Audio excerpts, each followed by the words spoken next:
I sound really fine. 아무렇지 않은 척 아무도 모르게 조심하는데 또 티가. Dek, dek, dek. Jantung wanita yang sedang duduk dengan santainya, kini jantungnya berpacu dengan kecepatan yang sangat amat cepat. "Hei, Om yang di rumah sakit," ujar sang wanita itu, yang terkejut lalu seketika berdiri di hadapan sang lelaki tersebut. "Kak, kamu?" ujar laki-laki tersebut sambil menatap tajam wanita yang berdiri di depannya. "Jadi, Om presidennya di perusahaan ini?" ujarnya dengan menunjukkan sifat sombongnya. "Aduh, mati gue. Bisa-bisa gue ditolak ngelamar kerja lagi nih." Ya suaranya. Berarti dia orang yang sama waktu gue jumpai di rumah sakit tadi. Ini namanya skatmat. Sudahlah, gue pasrah aja kalau kayak gini. Biarlah takdir yang menentukannya. Mana gue pakai bentak-bentak Om Presdir segala lagi, ujarnya di dalam batinnya, sembari memanyunkan bibirnya, memikirkan bagaimana nasibnya ke depan. Om, enak aja kamu manggil saya Om. Sejak kapan saya nikah sama tante kamu, hah? Wajah saya tampan dan masih kayak bayi gini, malah disamain dengan Om. Gertaknya pada Clarista, dengan ekspresi wajah yang tidak dapat dijelaskan sama sekali. Hehehehe. Clarista hanya bisa menyengir karena ia tidak tahu lagi pembelaan apa yang pantas untuk membela dirinya sendiri. "Saya presidir di perusahaan ini. Kenapa? Jadi situ yang mau ngelamar jadi sekretaris saya?" tanya laki-laki itu, lalu beranjak menuju kursi kebesarannya dengan nadanya yang ketus. Hehehehe. Maaf soal tadi pagi Om, ya waktu di parkiran. Saya benar-benar gak tahu kalau itu mobilnya punya Om, ujarnya bergetar dan sambil menatap sang empu di hadapannya. "Kamu Clarista yang mendonorkan darah untuk adik saya? Apa? Jadi kamu wanita yang gak punya sopan santun, yang dengan beraninya memaki dan sok-sokan mau ngajarin saya mengemudi?" Gertaknya lagi, mengingat dua kejadian yang ia lalui bersama Clarista dalam kurun waktu singkat. Iya Om, jawabnya sedikit menunduk. "Saya atasan kamu, bukan Om kamu. Jadi panggil saya Bapak," titah presidir tersebut. "Baik Om, Pak," jawabnya. Keheningan terjadi selama 5 menit, hingga akhirnya sang presidirlah yang membuka suaranya. "Baiklah, saya bisa lupakan hal tadi pagi. Jadi sekarang kita bisa mulai interviewnya," ujarnya sambil menunjukkan senyum terpaksanya. Iya Pak, baiklah," jawabnya gemetaran.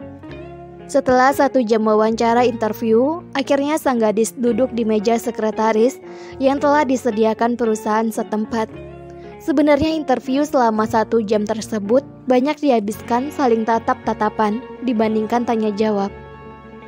"Baiklah, kamu saya terima dan meja kamu ada di pojok kiri sana," ujar laki-laki itu sambil mengeluarkan senyum terpaksanya. Tapi Pak, bukannya meja sekretaris ada di luar ya Pak? Kenapa bisa satu ruangan dengan Bapak?" tanya Clarista sambil melihat sang presidir di hadapannya. "Ikut perintah saya kalau kamu mau menjadi sekretaris saya.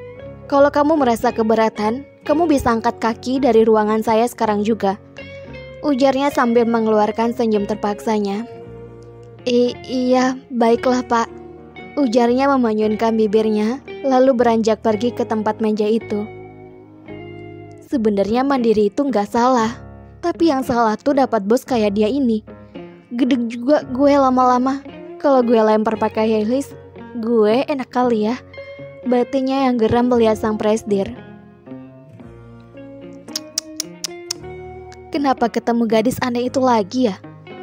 Tapi berkat dia, adik kesayangan terselamatkan. Sebelum masuk kantor, dengan entengnya dia maki-maki, mana sok ngajarin segala. Sekarang jadi sekretaris. Teka-teki ini namanya. Apa mungkin karena jodoh? Enggak mungkin. Batinnya menyipitkan matanya, menatap Clarista yang tengah merapikan barang-barangnya di atas meja. "Maaf Pak, apa benar nama Bapak Kenzo Fabian Adibrata?" tanya Clarista.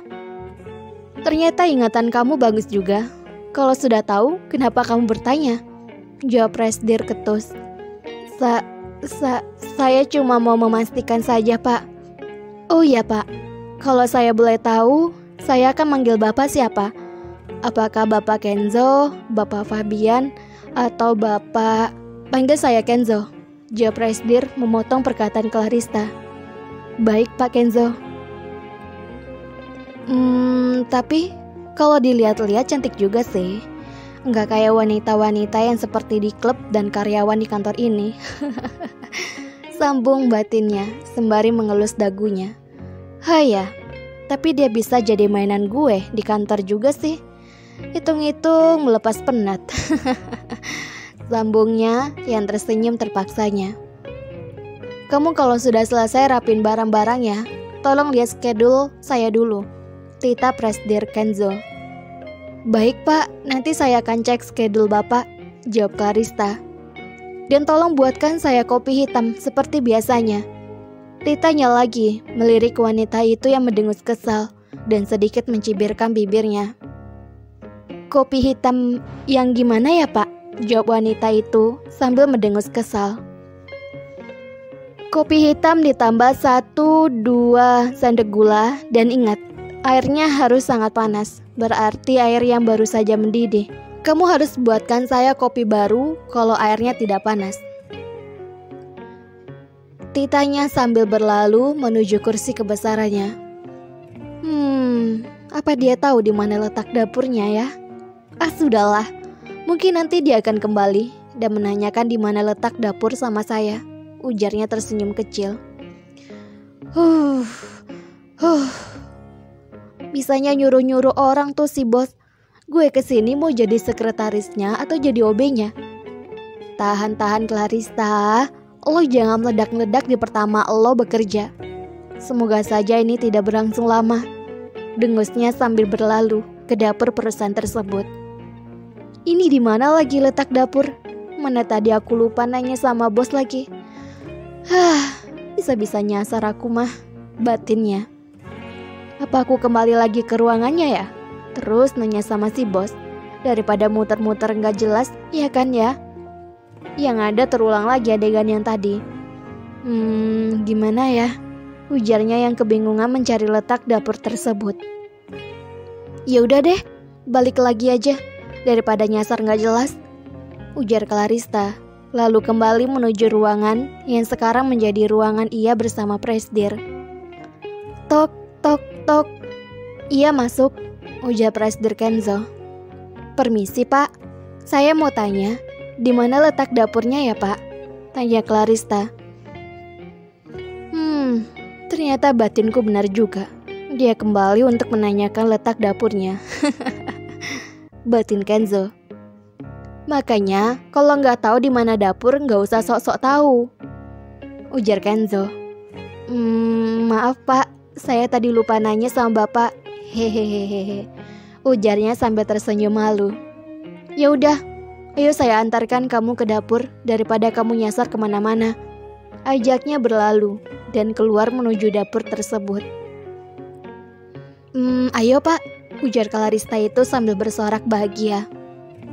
Kamu gak usah kegeeran ya, saya ngantar kamu cuman karena saya gak mau kamu nyasar, dan itu bisa buat meeting saya batal gara-gara kamu. Makanya lebih baik saya antarkan daripada kamu nyasar kemana-mana, ujarnya yang berjalan di depan wanita itu. Iya Pak, saya ngerti kok, jawabnya sambil mengejar laki-laki itu karena jalannya sangat cepat, sedangkan dia berjalan seperti siput yang lambat.